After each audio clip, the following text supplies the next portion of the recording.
खुली बहस के लिए पहुंचे मनीष सिसोदिया, नहीं आए उत्तराखंड के कैबिनेट मंत्री मदन कौशिक। आपने कहा चर्चा से भाग रही बीजेपी। दिल्ली के उप मुख्यमंत्री मनीष सिसोदिया का बयान, त्रिवेंद्र सरकार के राज में हर वर्ग परेशान, कांग्रेस और बीजेपी की मिलीजुली सरकार। कुंभ मेला 2021 की तैयारियां तेज, सीएम त्रिवेंद्र सिंह ने तैयारियों के लिए धनराशि दी है, 11 करोड़ की धनराशि की दी स्वीकृति। एडवेंचर हब बनेगा पर्यटक स्थल, चिरबिटिया नेचर फेस्टिवल का भी किया जाएगा आयोजन, कार्य योजना बनाने में जुटा रुद्रप्रयाग वन प्रभाग। रुद्रप्रयाग में खुली राष्ट्रीय राजमार्ग निर्माण की पोल, डीएम के निरीक्षण के दौरान खुली पोल, पूछताछ में एनएच नहीं दे पाया सटीक जानकारी। उत्तराखंड में बदला मौसम का मिजाज, मैदान से लेकर पहाड़ तक बारिश ने बढ़ाई ठंड, ऊंची चोटियों पर बर्फबारी। आप देख रहे हैं के न्यूज, खबरों का सारथी। और बुलेटिन की शुरुआत करेंगे इस वक्त की बड़ी खबर से। बड़ी खबर आपको डोईवाला से बता रहे हैं, जहां सीएम की विधानसभा पहुंचे हैं मनीष सिसोदिया। तो दिल्ली के डिप्टी सीएम मनीष सिसोदिया पहुंचे हैं सीएम की विधानसभा। जीवन वाला स्कूल सिसोदिया ने देखी दशा, स्कूल को लेकर प्रदेश सरकार पर बोला है हमला। सरकार से 2022 में पूछेंगे विकास के हाल। बड़ी खबर आपको देहरादून डोईवाला से बता रहे हैं, जहां पर सीएम की विधानसभा पहुंचे हैं मनीष सिसोदिया। जीवन वाला स्कूल की सिसोदिया ने देखी दशा, स्कूल को लेकर प्रदेश सरकार पर बोला है हमला। सरकार से 2022 में पूछेंगे विकास के हाल।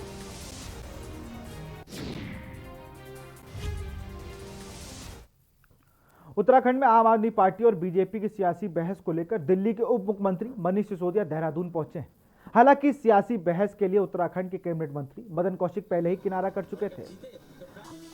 आम आदमी पार्टी के वरिष्ठ नेता मनीष सिसोदिया देहरादून सर्वे चौक स्थित IRDT ऑडिटोरियम में काफी देर तक मदन कौशिक का इंतजार करते रहे, लेकिन मदन कौशिक इस दौरान उपस्थित नहीं हुए। बता दें कि तकरीबन आधा घंटे तक इंतजार करने के बाद मनीष सिसोदिया ने मीडिया से बातचीत करते हुए कहा कि यह सरकार किसी भी तरह की चुनौती के सामना खड़ा करने लायक नहीं है। उन्होंने कहा कि बावजूद इसके मदन कौशिक को आगामी 6 जनवरी को दिल्ली आने का निमंत्रण दिया गया है, जिसके चलते मनीष सिसोदिया केजरीवाल मॉडल को मदन कौशिक के सामने रखेंगे।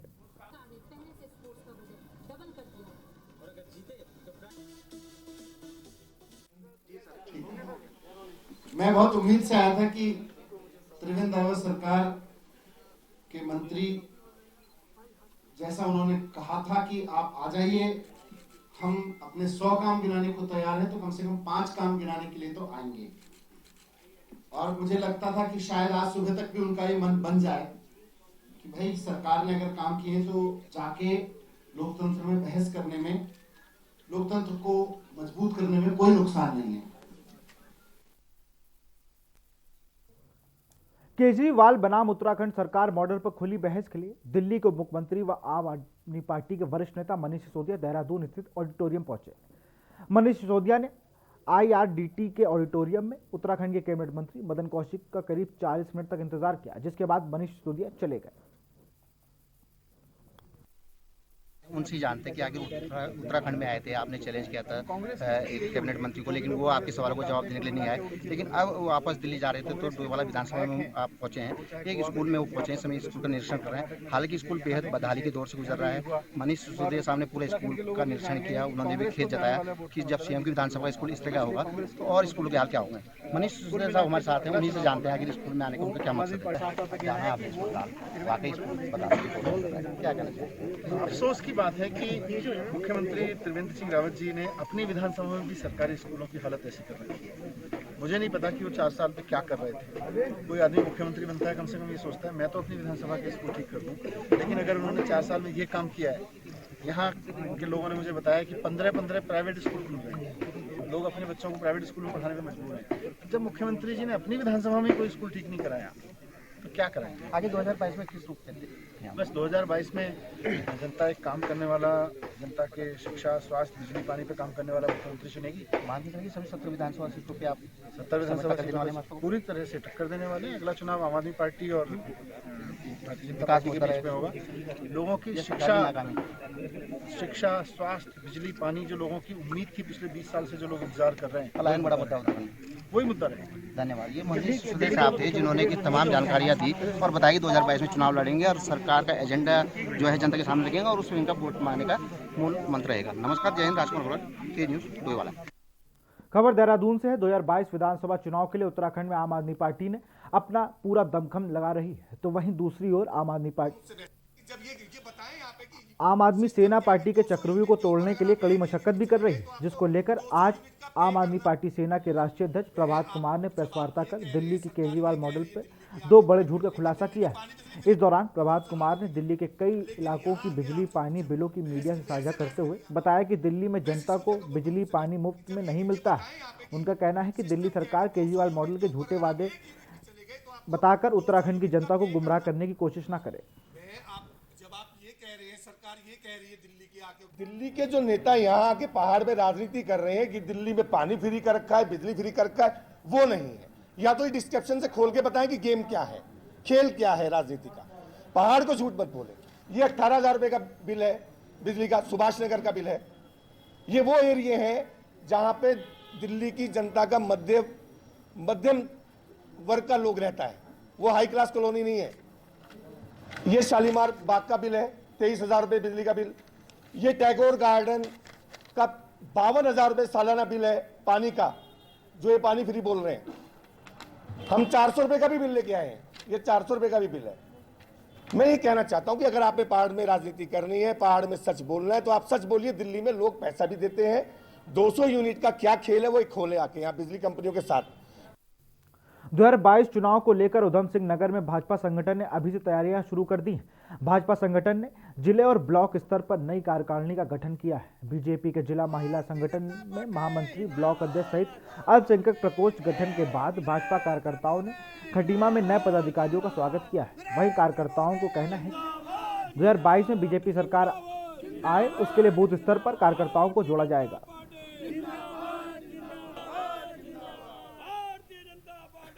पद मिलने के बाद वो मेरी जिम्मेदारी और बढ़ गई है, उसको भी मैं बखूबी निभाऊंगी। और रही बात मेरे को जो जिला महामंत्री महिला मोर्चा बनाया गया है, वो बीजेपी वालों ने जो मुझ पे विश्वास किया, उस विश्वास में मैं खरी उतरूंगी और बीजेपी को अपने यहाँ से क्या पूरी खटीमा से क्या पूरे देश में पूरी बीजेपी की लहर हो। हमारे प्रदेश नेतृत्व में आज जो कर्मठ कार्यकर्ता है उनको एक जिम्मेदारी दी है और उसको 2022 में ये कार्यकर्ता जो पद दिए गए हैं पूर्ण उससे निष्ठावान से काम करेंगे और नई ऊर्जावान से काम करेंगे, नई टीम के साथ काम करेंगे और सभी कार्यकर्ताओं को साथ में लेकर के काम करेंगे। बीजेपी के लिए कार्य तो मैं बहुत पहले से कर रहा हूँ और पार्टी के कार्यकर्ताओं ने जो जिम्मेदारी मुझे दी है उस जिम्मेदारी में मेरे पद का मान और बढ़िया और मैं और गहन अध्ययन करके काम करूँगा और अपने समाज में बीजेपी के लिए आगे लाऊंगा। नैनीताल में पानी नहीं आने से क्षेत्रवासियों को समस्या का सामना करना पड़ रहा है।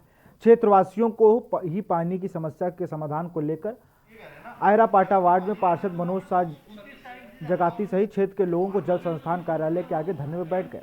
वहीं इस दौरान दिनेश चंद भट्ट का कहना है कि उनके वार्ड में 3 से 4 दिनों तक पानी नहीं आ रहा है, जिससे क्षेत्र की जनता को परेशानियों का सामना करना पड़ रहा है। जबकि कई बार संबंधित अधिकारियों से इसकी शिकायत करने के साथ ही मुख्यमंत्री पोर्टल में भी शिकायत करी जा चुकी है, लेकिन अभी तक समस्या का समाधान नहीं किया गया।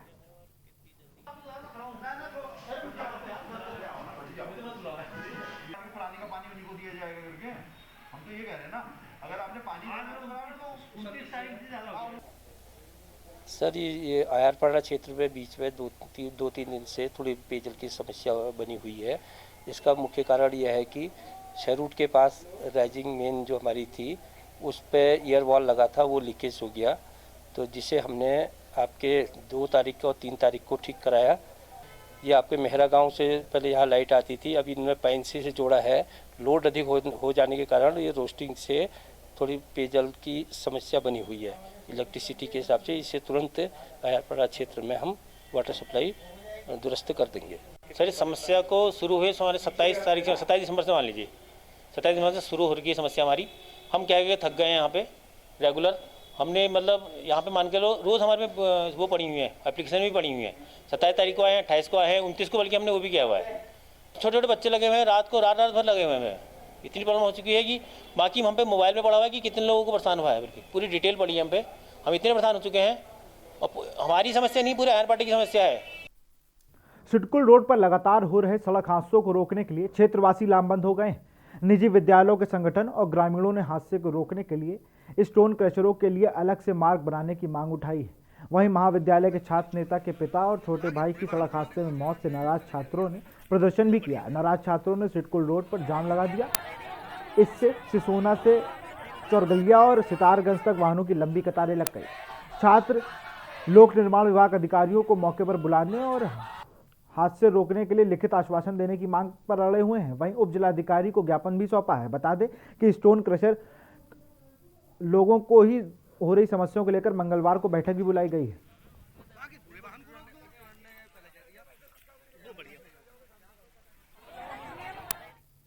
खबर उत्तरकाशी से है।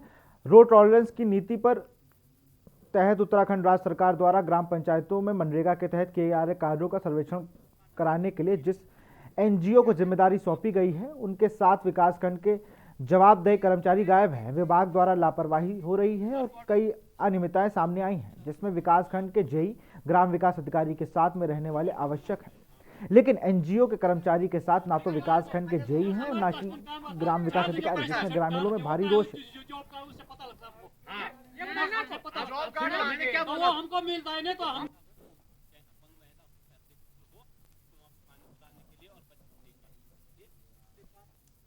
उधम सिंह नगर में चल रही स्कॉलरशिप घोटाले की जांच में एसआईटी को समाज कल्याण विभाग द्वारा डॉक्यूमेंट्स उपलब्ध नहीं कराए जा रहे हैं।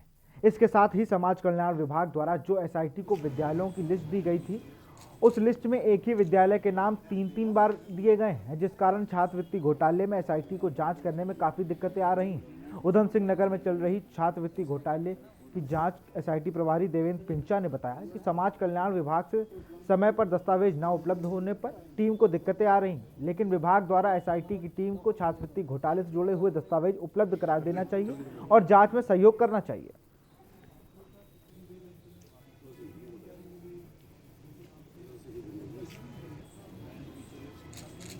और जनपद के अंदर के कॉलेज तो उनके जो लगभग 215 कॉलेजेस थे जिनमें छात्रवृत्ति दी गई थी, उसमें जो 135 जो गैर सरकारी कॉलेज थे उनके पहले हमने उनकी जांच शुरू की है और उनमें से भी लगभग 10 के करीब कॉलेज की जांच हमने कंप्लीट कर ली है। उसकी रिपोर्ट को आगे जांच जो हमारे नोडल अधिकारी है जो आईजी साहब उनको भेजे। सर, कई मामलों में देखा गया है कि जो समाज कल्याण विभाग है वहाँ से डॉक्यूमेंट नहीं मिल पा रहे, तो किस तरह के नहीं, उनको हम रिपीटेडली बार बार लिख रहे हैं, बल्कि उनसे मीटिंगों में भी हमने बात की है कि हमें जल्दी जल्दी प्रोवाइड कर लें। वो भी प्रयास कर रहे हैं, लेकिन कहीं उनके पास भी डॉक्यूमेंट्स नहीं मिल पा रहे हैं। संभवतः या तो वो मिसप्लेस हो गए हैं, लेकिन जैसा भी हो वो अपना प्रयास कर रहे हैं। हम भी बार बार रिपीटेड लिख रहे हैं। देखिए, जब तक डॉक्यूमेंट्स मिलेंगे नहीं, हम भी जांच को आगे नहीं बढ़ा पाएंगे। ये एक समस्या है।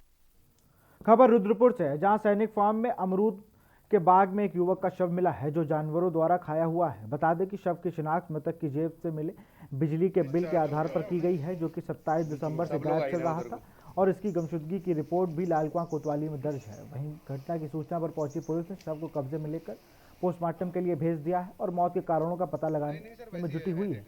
मामला उधमपुर के पंतनगर थाना क्षेत्र का है। सब लोग आ ही रहे हैं उधर को।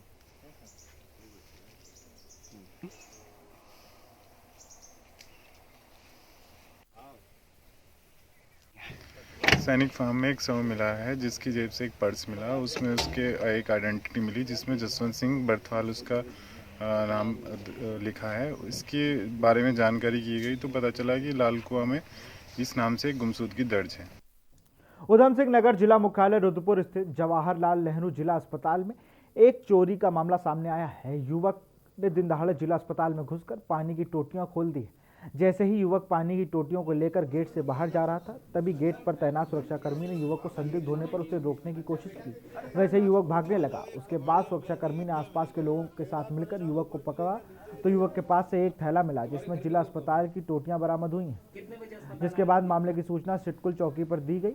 सिडकुल चौकी पुलिस ने मौके पर पहुंचकर युवक को हिरासत में लेकर उनसे पूछताछ शुरू कर दी है।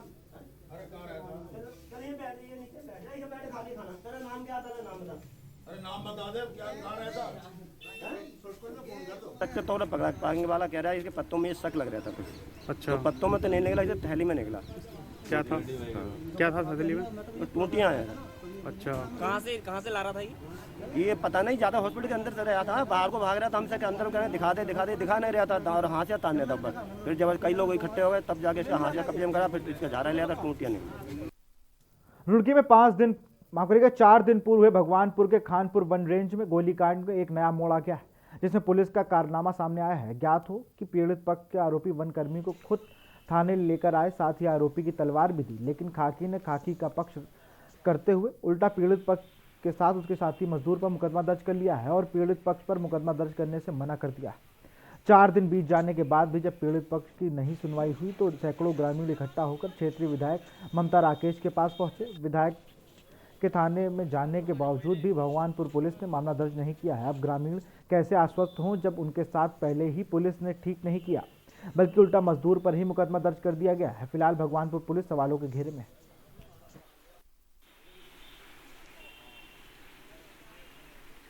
मामला ये पीड़ित पक्ष के लोग भी यहाँ पर हैं। एक फॉरेस्ट गार्ड का सिपाही था, आकाश नाम से एक तहरीर है। मैंने अभी थाने में भट्ट जी हमारे पीरी भट्ट, तो भगवानपुर उनसे मेरी बातचीत हुई है।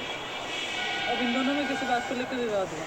विवाद होने के बाद झगड़ा बढ़ा और गोली लगी, जिसके छर्रे इसका लगे हुए कल्लू इसका नाम है, कल्लू के नाम से, शकील के नाम से उनकी तरफ से तहरीर दर्ज है। तो इसमें जांच की जा रही है। जांच होने के बाद जो सही होगा वो होगा, न्याय होगा, बिल्कुल निश्चित रूप से। दूध का दूध और पानी का पानी किया जाएगा। 29 तारीख को खानपुर रेंज में गोलीकांड हुआ है। उसके संबंध में जो वन आरक्षी है आकाशदीप, उसके द्वारा FIR दर्ज कराई गई है। उसके आधार पर इन्वेस्टिगेशन चल रही है। दूसरे पक्ष वालों का ये कहना है कि जो वन आरक्षी है आकाशदीप, उसके द्वारा गोली चलाई गई है और जो पीड़ित पक्ष है उसका कहना है कि इनके द्वारा चलाई गई कल्लू। इसके संबंध में इन्होंने भी प्रार्थना पत्र दिया गया, जिसको इन्वेस्टिगेशन में शामिल कर दिया जाएगा और सारे एंगल से जांच हो रही है। इसमें जो भी तथ्य आएंगे, जो दोषी है उसके खिलाफ कानूनी कार्रवाई की जाएगी। यहाँ रुकते एक छोटे से ब्रेक के लिए, जल्द हाजिर होंगे।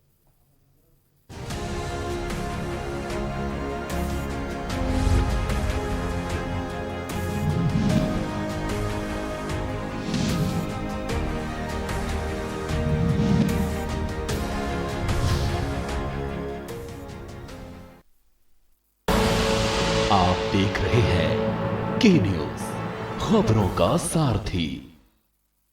खुदी को आजमाया है तो ये अंदाज आया है, खुदी को आजमाया है तो ये अंदाज आया है। तुम में भी मैं हूं, शुद्ध प्लस पान मसाला।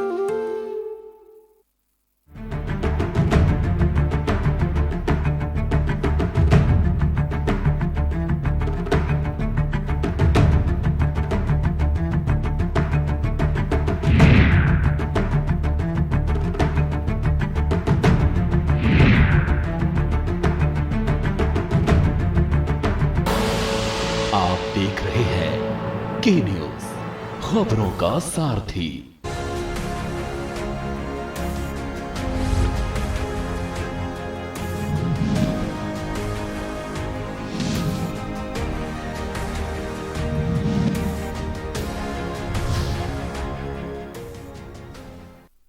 ब्रेक के बाद आपका स्वागत है। देहरादून जिले के रायपुर ब्लॉक की ग्राम पंचायत धारकोट में स्वास्थ्य सेवा बेहद बदहाली के दौर से गुजर रही है। सीएम त्रिवेंद्र सिंह रावत की विधानसभा होने के बाद भी यहां स्वास्थ्य व्यवस्था बदहाल है। कई बार यहां के जनप्रतिनिधियों और ग्रामीणों ने शासन प्रशासन से यहां की बदहाल स्वास्थ्य व्यवस्था को सुधारने की मांग को की, लेकिन आज तक व्यवस्थाओं में कोई सुधार नहीं हुआ है, जिससे लोग काफी नाराज हैं। पूर्व मुख्यमंत्री हरीश रावत वहां क्षेत्र की खराब स्वास्थ्य व्यवस्थाओं को लेकर जहां सरकार पर निशाना साध चुके हैं, तो वहीं जिला पंचायत सदस्य अश्विनी बहुगुणा के साथ तमाम लोगों ने मुख्यमंत्री त्रिवेंद्र सिंह रावत के साथ प्रशासन के लोगों से स्वास्थ्य सेवाओं को सुधारने की मांग भी की है। गांव के लोगों ने कहा है कि देहरादून के नजदीक होने के बाद भी क्षेत्र की स्वास्थ्य व्यवस्था बेहद खराब है, जबकि यहाँ क्षेत्र में सीएम की विधानसभा का क्षेत्र में भी आता है। हम सब छोटे किसान लोग हैं, हमारी चिंता है उसको दूर करें। सबसे पहले तो मेन हॉस्पिटल की समस्या है। हम सरकार से मांग करते हैं कि हमारी जो ये सन 17 से हमारी ये मांग चल रही है, 2 बार हम मुख्यमंत्री के पास मिल चुके हैं। सारी टीम हमारी जो हमारे ग्राम सुधार महिला संगठन मोर्चा में वरिष्ठ उपाध्यक्ष हूँ, और हम 3 बार जो है मुख्यमंत्री से मिल चुके हैं। उनके भाई वीरेंद्र कुमार वीरेंद्र रावत से भी मिल चुके हैं, डिफेंस कॉलोनी गए, वहाँ पर भी ये बात हुई। हमने हॉस्पिटल की लिखित रूप में कंप्लेंट कर रखी और अभी तक इसका कोई मसला हल नहीं हुआ। क्या चाहते हैं? कोटद्वार पुलिस ने 25 दिसंबर को पड़ी डकैती का खुलासा कर दिया है। डीआईजी नीरू गर्ग के निर्देशन पर वरिष्ठ पुलिस अधीक्षक रेणुका कुमारी ने अपर पुलिस अधीक्षक प्रदीप राय, सीओ अनिल कुमार जोशी के नेतृत्व में 60 टीमों का गठन किया गया, जिसके बाद कोटद्वार कोतवाली में पुलिस अधीक्षक पी रेणुका कुमारी ने प्रेस वार्ता कर डकैती का खुलासा किया। वरिष्ठ पुलिस अधीक्षक रेणुका ने बताया कि इस डकैती को खोलने के लिए अपर पुलिस अधीक्षक प्रदीप राय के निर्देशन में सीओ अनिल जोशी व प्रभारी निरीक्षक नरेंद्र बिष्ट के नेतृत्व में 60 टीमों का गठन किया गया था, जिसके बाद 3 तारीख को डकैती में शामिल अपराधियों को मुजफ्फरनगर से गिरफ्तार कर लिया गया। इस घटना में 7 अपराधी लिप्त हैं, जिसमें 5 अपराधियों को गिरफ्तार कर लिया गया है और 2 अपराधियों अभी भी फरार हैं, उनको भी जल्द गिरफ्तारी कर लिया जाएगा। दूर का रिश्तेदार डकैती करवाने में शामिल था, जिसके कहने पर डकैती की घटना को अंजाम दिया गया था। अभियुक्तों से 2,60,000 रुपए व चोरी करने में इस्तेमाल हुए 3 गाड़ियों को बरामद कर सीज कर दिया गया है। साथ ही कई ज्वेलरी भी बरामद की गई है।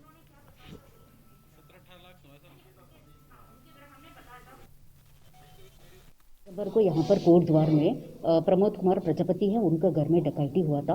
उसका अनावरण हेतु पुलिस ने उसी दिन से जुट गए थे। हमने विभिन्न टीम गठित किया था, सभी टीम को टास्क भी आवंटन किया है क्या करना है। सो हमने इसमें टेक्नोलॉजी भी यूज़ किया है और मुखबिर का भी उसमें हमने इसको इन्वेस्टिगेशन में हमने जोड़ा था इस पर। और कल मुजफ्फरनगर में हमने इसी उसमें हमारा टीम ने मुजफ्फरनगर में कल 5 लोगों को अभियुक्त को गिरफ्तार किया है। तस्वीर देख के आप भी दंग रह जाएंगे। चमोली से आई इन तस्वीरों को देखिए। करीब 1 पखवाड़े बाद मौसम बदला और पहाड़ में बारिश बर्फबारी का सिलसिला शुरू हो गया है। शनिवार तड़के से रिमझिम बारिश शुरू हो गई और चारों धामों में अच्छी बर्फबारी हुई। बद्रीनाथ में 2 फीट, हेमकुंड साहिब में 2.5, केदारनाथ और यमुनोत्री गंगोत्री में 2 फीट बर्फ पड़ी। औली में देर शाम तक बर्फबारी होती रही। यहाँ आधा फीट बर्फ जम चुकी है। ऊंचाई वाले क्षेत्रों में बर्फ की चादर बिछ गई है और अब बस पर्यटकों का इंतजार है। चमोली जिले के ऊंचाई वाले इलाकों में शुक्रवार शाम से ही बर्फबारी शुरू हो गई थी। बद्रीनाथ, औली, हेमकुंड साहिब, लाल माटी, रुद्रनाथ, फूलों की घाटी, निजमुला घाटी आदि जगह पर जमकर बर्फबारी हुई, जबकि जोशीमठ घाट, गोपेश्वर, चमोली, पोखरी सहित अन्य जगह पर बारिश हुई। औली में बर्फबारी से यहां पर्यटकों के आने की उम्मीद जगी है। होटलों में बुकिंग और बर्फबारी की जानकारी के लिए सैलानियों के फोन भी आने शुरू हो गए हैं। कारोबारी भी अब पर्यटकों का इंतजार कर रहे हैं। तापमान में गिरावट के चलते शीतलहर चलने के कारण हाड़ कपा देने वाली ठंड पड़ रही है। रुद्रप्रयाग में केदारनाथ, अद्वितीय केदार मदमहेश्वर, तृतीय केदार तुंगनाथ, चंद्रशिला, चोपता, कालशिला, हरियाली डांडा में बर्फबारी हुई है। केदारनाथ में दिन भर बर्फबारी के कारण धाम में 2 फीट नई बर्फ जम गई है। केदारनाथ में बर्फबारी के कारण वहां कोई मौजूद नहीं है। गौरीकुंड, सोनप्रयाग से लेकर केदार घाटी के गांवों में कड़ाके की ठंड पड़ रही है। स्पेशल डेस्क के न्यूज इंडिया।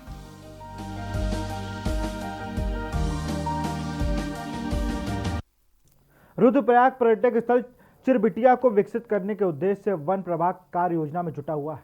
इस स्थान को बर्ड वॉचिंग एडवेंचर हब के रूप में विकसित किए जाने की तैयारी की जा रही है। यहाँ पर नेचर फेस्टिवल का आयोजन भी किया जाएगा, जिसमें मैराथन, बर्ड वॉचिंग, योग मेडिटेशन आदि कार्यक्रम आयोजित होंगे। कार्यक्रम को लेकर टूर ऑपरेटर और बड़े वॉचर की ओर से वन प्रभाग और पर्यटन विभाग से संपर्क किया जा रहा है। देखिए इस रिपोर्ट पर।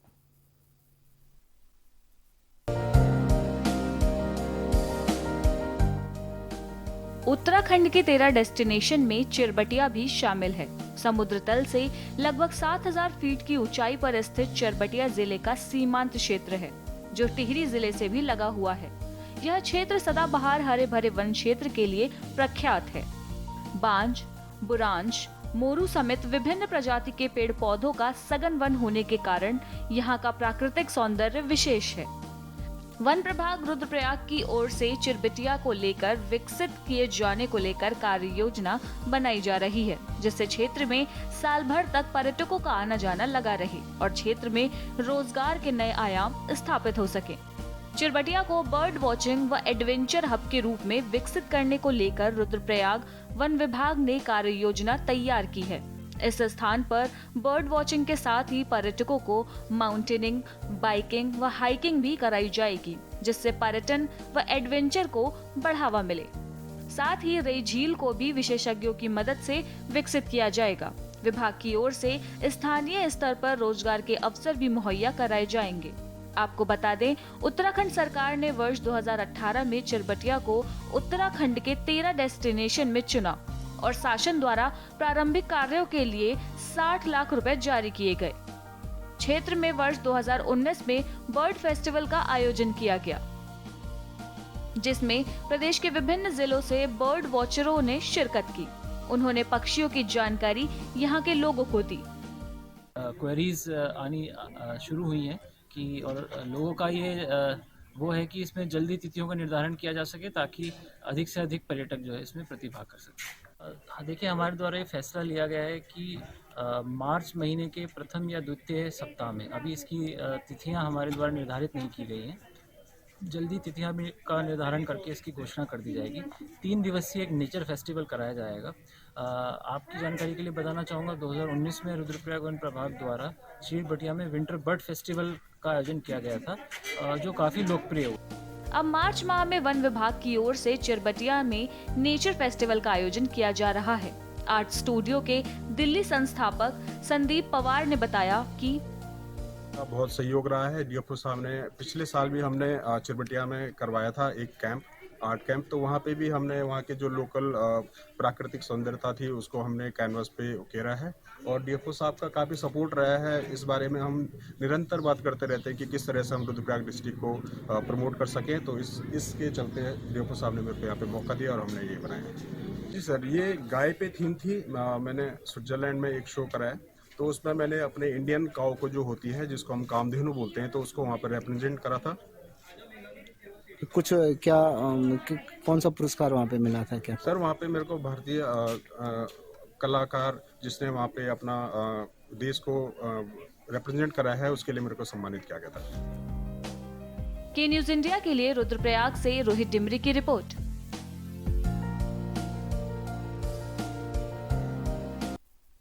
फिलहाल इस बुलेटिन में इतना ही। देखते रहिए के न्यूज़ इंडिया। नमस्कार।